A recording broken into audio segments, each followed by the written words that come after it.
Hi, my name is Kayleen, and I'm the Pilates mechanic here in the BB Garage. And I'm Joe Weiss, Senior Technical Support here at Balanced Body. Today we're going to be talking about how to maintain your Allegro reformer and maybe your Allegro reformer with tower. Okay? Yep. So first of all, we're going to give you a pretty broad overview of a schedule. Okay. So we start with after every client. What do we do after every client? After every client, you want to clean the vinyl. You want to wipe it down, preferably with BB Clean, or you can use mild soap and water. We don't recommend any other kind of chemicals because they are a little harsher and can make the vinyl crack or split. So just a little spray. Doesn't take much. Wipe it down. And you want to wipe down any surface that your client has touched, especially any oils from the skin or lotions sometimes will leave a little bit of residue on your vinyl. So make sure you have them wipe it down really well. Okay. Now, that's after every client. Maybe about every week, we do something else, right? We're going to take a rag and wipe your rails and the wheels. That's correct. Now, why would we do that, Joe? Well, if you clean the rails off and your wheels off, you'll have that nice Balanced Body smooth ride. What we found is, over time, dust can settle in the tracks, the wheels roll across that dust, builds up on the wheels, and then you get this bumpy feeling. And it takes away from the whole Pilates experience. So a simple wipe down with a rag. I like to start off with the upper end of the carriage, or the frame rail I should say. Wipe it down like so. Then I disconnect the springs. I hold the rag up against the wheel. It only takes a little bit to wipe the wheel down. Do the same on the other end. And then wipe this section of the frame rail. You should be good. If you keep up on that kind of maintenance, you won't have heavy buildup, so you don't really have to scrub the tracks down really quite a bit. Yep, and I always say if you absolutely need something with a little more oomph, my next step is water. Yep. Super easy, okay? Yep. So we've got the rails, we're cleaning the wheels. Now every month, we want to do a safety check. Well, let's back up though. There's one other part I like to clean, and in dusty conditions, I found this works really well. All The right. tracks where the trunnions or the metal plates that are mounted to the side of the frame are, you want to wipe this out a little bit. Get just some of the dust off. It'll allow the footbar to slide a lot easier when you find it in a different position. Yes, thank you. Totally forgot about that. Yeah, All right, so that's why it's nice to have a checklist. Okay? that's correct. Such as, Which there is a maintenance log, okay? So if you're looking for a way to keep track of your each piece of equipment and what you notice, if there's anything wrong, what you change, if you're looking for a weekly and a monthly checklist, quarterly, all of those things are in this logbook. Now, really handy. you can get that at Balanced Body, or you can make your own and keep it on your computer or in a special notebook, somewhere where you know you're going to use it. Yeah, Okay. Excel spreadsheet, Yep, There you go. absolutely. All right, monthly? monthly. Okay, so for monthly stuff, we're going to look a little bit more at safety issues. We can start a little bit with springs. So springs are really important to check monthly for any abnormalities. Okay, so we're looking at the coils of the spring. Joe, what do you see on the spring? Well, I see this spring has an offset coil, which is typical of a spring that has been extended, and maybe the carriage got away from the user and slammed back in. So what you'll see is an offset in the gap right here, and as it stretches, you'll see it opening up a little wider there. Definitely a sign of a bad spring. Want to replace that one right away. Somebody could get hurt if it breaks. Then we have another spring here that actually has another deformation there. A wave. I A call it a wave. wave. There you go. Yeah, it has a wave to it. That's a sign that the spring's been through some trauma, impact from extending and slamming back, maybe not as hard as the previous one, but definitely another sign. Keep an eye on this one. Yep. The coils are expanding okay on this, but still may not be a safe spring. Yep. Last but not least, we have a spring that looks like this. Now that's definitely a sign of a spring that has crashed from a carriage being extended and slammed back in. This is a dangerous spring. If you have a spring like this on a reformer, take it off immediately and do not use it. Yeah. Because somebody's going to get hurt. That will break once it's under load. So these spring checks apply to both carriage springs and tower springs. And I just want to point out, Joe, that the one that you had up here just a second ago, the very middle one there, that's a carriage spring. And it's really easy to miss something like this because that is actually under the carriage. It connects to the carriage right under my hand here. So if you just walk by your machine and glance at the springs you can see, you're going to totally miss this. So be sure you go underneath the carriage so you can see the entire spring. I agree. Yeah. You want to definitely make sure that spring is setting properly and you see no gaps, kinks, any kind of strange, waves. Anything that doesn't look right. There you go. Perfect. Yeah. Now, when we come to, are we going to start talking about tower springs too at the same time? We will get to tower springs in a second. Okay. I just want to highlight the other things we're going to check monthly. Okay. Okay. So the other thing we're going to check monthly are ropes and this upholstered like loops, handles, right? We're looking for frayed stitching, anything that looks like it's going to rip or not withstand load. And hardware. We want to make sure hardware is secure. That is correct. When it comes to hardware, we want to make sure that the hardware is secure but not over tightened. Yes. It doesn't mean you need to take a wrench and try every bolt, tighten it down. Quick checks, something simple like on the foot bar. Bolts tight, tight. Yeah. So Joe's just using his fingers to see if anything is loose. And if it's not loose to your fingers, I wouldn't take a wrench to it. Exactly. Yep. You may find once a bolt does come loose, you'll hear a noise or something doesn't act the way it's supposed to. That's definitely a sign. So another part to check are the posts that the springs connect to. You want to make sure that the gray part of the post does not spin in your hands. Those should be tight and pretty easy to tighten down with an Allen wrench. If they do come loose, Yes. should be good. So that's a quick overview of monthly stuff. Correct. Okay, there are a couple things you can do quarterly. They aren't necessarily safety issues, but they're Sure. hygienic and longevity issues. So the first one is rotating springs. Yes. Why would we want to do that? Well, most people are right-handed, and what we find is people will talk to their clients in a class and they'll tell them, now we're going to hook up a red spring. So a right-handed person sitting on a carriage has a tendency to use their right hand and use that red spring on the outer edge. What you find is the other two red springs don't get as much use. So what you want to do is actually rotate the springs quarterly, move them to a different position. So the outer red spring on the right-hand side is going to get equal wear. That means moving the middle spring to the right, the left spring to the middle, and the right spring to the left. Unhook it, switch positions, gets even wear, you're going to get more life out of your springs. Absolutely. The other thing that's really nice to do is to wash your loops. Yes. How do you do that? Well, you can wash them in a washer, but I'm using the delicate cycle and using, of course, laundry soap that would be used on children's clothing. I personally like to hand wash them in the sink using delicate type soap and then let them air dry. You can throw them in a dryer, put them in a pillowcase, go that route, but I personally think they're better off hang drying. You don't get as much fuzz and lint buildup. Excellent. Great tip. Great tip. All right. So that's kind of a timeline overview of what we're looking for on our Allegro. Let's start getting into some specific things that you should look out for on your machines. Okay? So starting at the foot bar, Joe, what are we going to look for in the foot bar area? Want me to start you off? Yeah, I was going to do this real fast. It's just, yeah, go ahead. Okay, so we're going to start by looking at the foot bar padding. Oh, Yes. yes. We want to make sure that you rub your hand across it and don't feel indentations from where people have placed their feet and has worn the foam down. Yep.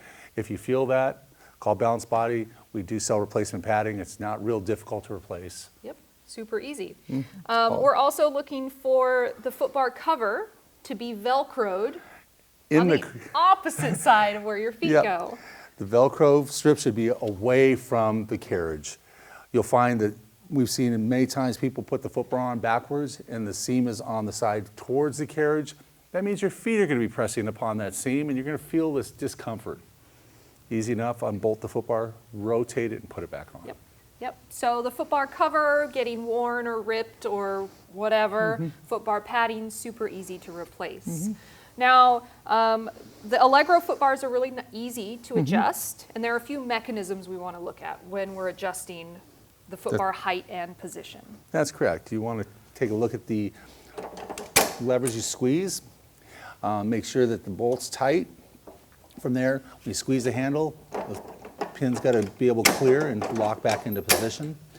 From there, you want to check that when you pull these twist lock knobs out, you can move to your different positions and lock in. Just want to make sure everything's functioning smoothly and properly so it's ease of adjustment during the class. Yes, easily and safely. Correct. Okay.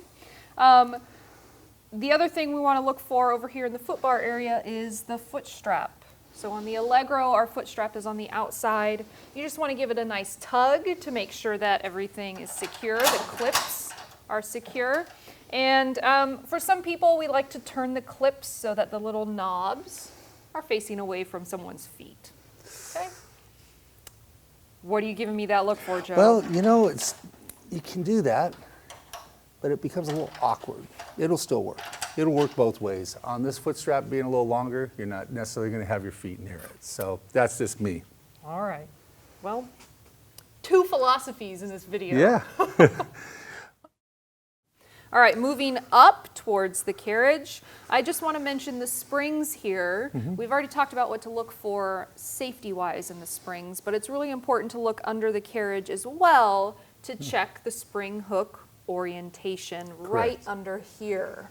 How should they be oriented? You want the hook of the spring facing down. Yes. Now, your springs do come pre-installed on Allegro when you purchase it, but you may, at some time in the future, buy some replacement springs and want to know how to put them on correctly. So you do want to make sure they hook through and the tip of the hook is facing towards the floor. Anytime you flip your machine on its side, if you're doing some maintenance or whatever, sometimes the hooks will rotate. So, Yep. excellent. All right, moving upwards, let's talk about the shoulder rests. Okay. Okay. Well, these are the twist lock style, our newest version. Pretty simple to install and uninstall. Unscrew the post, slide them off, put them back on, and Now it's really nice here because you do not need to take the twist lock knob all the way off. You just loosen it a quarter turn, half a turn. I did one full turn. One Seems full turn? be about Okay. good for that. So if you don't have twist lock and you have a quick release pin, make sure it's in and it's not floating off somewhere in the studio because that is a really important safety feature so the shoulder rests don't slide out and fall off while your client is using it. That is correct. Okay? Now also, that pin should be attached to the carriage top with a black little lanyard. Yes. If that black lanyard is missing, contact Balance Body and we can get you a new one. Yep. They break every once in a while, Yeah, so over time. easy to replace. Okay?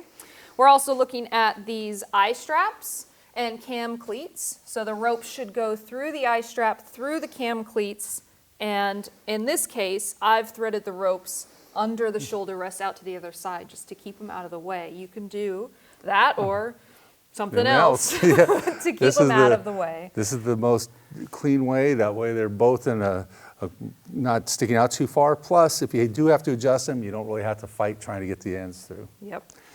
Now, it is important, as you mentioned about installing the ropes, make sure your cleats positioned correctly. You want to make sure the flippers, as I call them, are equal, not one to one side more than the other or vice versa. Yes. This way you get a nice, secure, tight rope fit and it won't slip during use. Yep, absolutely.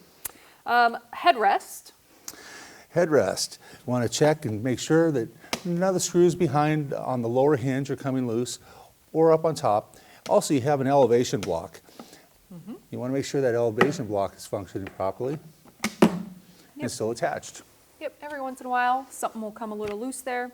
Yeah, That's when you need to tighten it up so it doesn't rattle. Okay. that's correct. How about the ropes?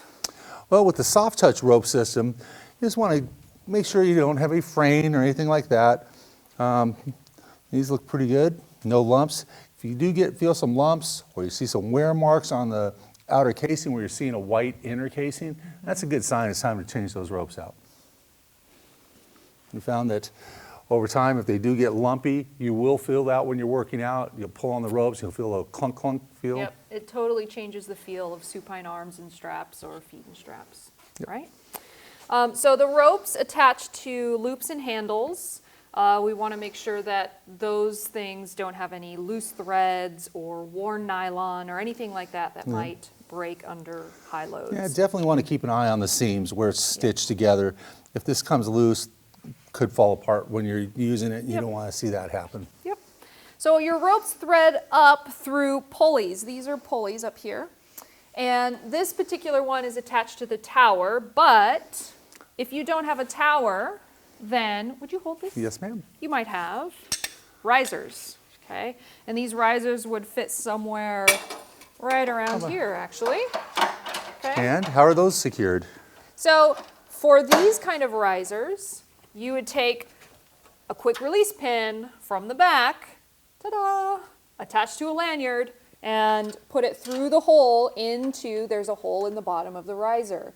And that will keep the risers from coming out and from rotating, okay?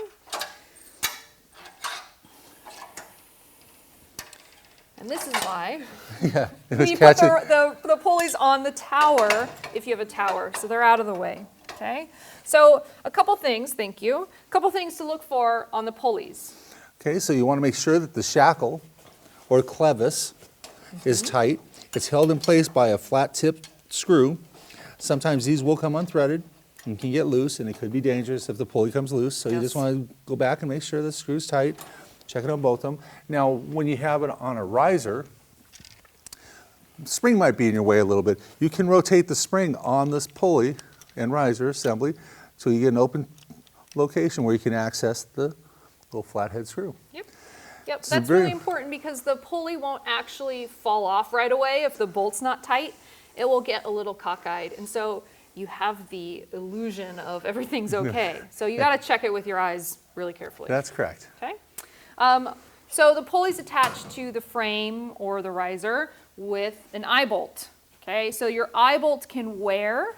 I think we have an example part over there, yeah, Joe? Yeah, right here we have those little guys. So your eye bolt can wear where the pulley clevis rubs on the inner radius. It's important for two reasons. Well, strength for one. Yep, if you wear away the material, you have less material, less strength. And the eye bolt could break. What's the other reason? The other reason is it's super loud and annoying. So if you're doing big movements where the pulleys rotate, right, then the pulley clevis will go click, click over that worn area. Yeah, and people are like, "What is that noise?" What am I doing wrong? It's your eye bolt. It's a little part. Yep. Okay, but once you see the wear, you can change it out or get new risers. That's correct. Okay. All right, so let's move on up. For this particular machine, we have a tower with a tower bracket. Joe, what do we need to know about this tower bracket? Well, one thing you want to keep an eye on, there are 6 screws on the side that actually hold it into the frame. It sandwiches the plates together to lock it in the frame. And if they become loose, the tower can rock. So you just want to make sure and go back and check these. If you put a wrench on them and give them a little twist and they're tight, leave them alone. The other part you want to keep an eye on are the knobs back here. These knobs are used to, if you need to take the tower off, you unscrew them, take them off. But just want to make sure they're cinched, nice and snug. They don't have to be over tightened or anything like that, but they can wear loose over time. Yep. So something else we've got on the back of the frame here are some eye bolts with a little standoff. These are for bottom loading your push-through bar. You want to make sure to give these a little feel with your hands to make sure that they aren't loose and they don't rotate, okay? That's correct. Super easy. Well, and as you're talking about eye bolts, let's move right on into the eye bolts on the tower. Yeah. Want to make sure these eye bolts are nice and secure. If you find one of them that rotates, go back and tighten it down. It's a safety thing. If they come loose with springs hooked up to them, the whole thing could pull out at you. Yep. So right up here next to the eye bolts on your Allegro, you have, thank you, Joe, we have some T-pins. The T-pins come right in the side here, and this is where your push-through bar rotates, okay? So your push-through bar should rotate freely and quietly. On this machine, there will be a little bit of noise, but not a loud squeak. You should never hear an extremely loud noise. No jokes about the chorus of push-through bars. Yes. That's not necessary. But what you can find is a T-pin over time will wear. You'll see a couple grooves worn into the T-pin. Also, as you'll see on this one, it's missing a little ball. When you press it, there's two balls that are supposed to release so the pin can be moved in and out.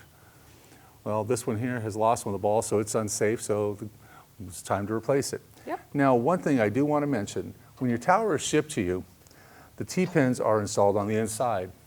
It's very important to remove those T-pins and put them in from the outside because the little balls are designed to lock up against this surface of the push-through bar and not the outer part of the frame. Yep. They don't actually lock if you leave them on the inside. That's correct. They'll pull Yes. right out. Yep. Super important for safety. All right. Safety strap. We've got our safety strap secured around the top. frame, not an eye bolt. Okay, frame's much stronger than an eye bolt, so that's really important. There's no loose seams or stitching on it. Yep. Super strong. That's Right? correct, yes. Anything else on this tower, Joe, that I'm missing? Let me consult my checklist. No, I think we've got it covered. One thing you do want to pay attention to is these knobs that hold the pulleys in place. If you find that the pulleys start sliding down, you may have a knob that's been worn a little bit, or the piece that the pulley attaches to gets worn. Give a balance by call. We can always set you up with some replacement parts. Yep. How about the mat conversion? Anything we need to know about this mat? Pretty basic. Mat just drops in when the carriage is moved forward. Want to make sure that all 6 feet are in place. Don't use it if it's missing one because it could be unstable surface and we don't want anybody to fall when using it. Yep, absolutely. All right, Joe. I think that's it for Allegro One maintenance. No, not at all. Nice try, but you know what? There's one last thing we need to talk Dang about. it, I thought I could get away with it. No, the screws that hold the legs on. Oh, yes. Definitely want to discuss this. Because the machine experiences vibrations, screws can come loose. If when they originally were put in, they weren't secured down tight, they will vibrate loose. You might find a black screw laying under your machine or a silver screw. It's a little bit bigger in size. It's probably came from your legs, so want to go back and check those. I suggest checking those quarterly. Just make sure they're nice and tight. Yeah, so those screws are located in Way each up corner, under there. up under here. So in this particular machine, I feel, A loose screw. oh, do I? I feel 3 of them. I feel 3 There's screws. only 3 screws on the Allegro, the 2nd generation. Okay, all right. Well, as long as those screws are tight, Good to go. all right. Okay, are we really done now? I think we are. Okay. So if you need more videos like this one, you can check out pilates.com/bbgarage. We'll see you there. What was that? A new take on it.